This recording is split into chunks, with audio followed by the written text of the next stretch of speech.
সুন্দর কিংবা ভালো সড়ক কখনো ভালো পাইলট কিংবা ভালো ড্রাইভার তৈরি করে না।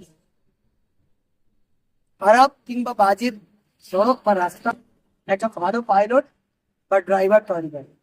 ঠিক তেমনি ভালো রাস্তায় কখনো একজন ভালো বাইকার তৈরি হতে পারে না, খারাপ রাস্তাতে একজন ভালো রাইডার তৈরি হতে পারে। আসলে কথাটা হচ্ছে, শান্ত সমুদ্র কখনো দক্ষ নাবিক তৈরি করতে পারে না। তার সমুদ্রের মধ্য দিয়ে যে নাবিক তার নৌকোকে ভালো করে ড্রাইভ করে নিয়ে যেতে পারে, সেই উত্তাল সমুদ্রই পারে একজন দক্ষ নাবিক তৈরি। অর্থাৎ আমাদের এই যে কথাগুলো আমি তোমাদের সাথে শেয়ার করলাম, এখান থেকে একটা জিনিস স্পষ্ট, প্রত্যেকটা কঠিন কাজের মধ্য দিয়েই কিন্তু ভালো জিনিস বা দক্ষ জিনিস পাবো। আর আমরা যেটা করছি হচ্ছে আমাদের এখানকার রাস্তায় শর্টকাট ওয়েতে সাকসেস পাওয়ার চেষ্টা করি।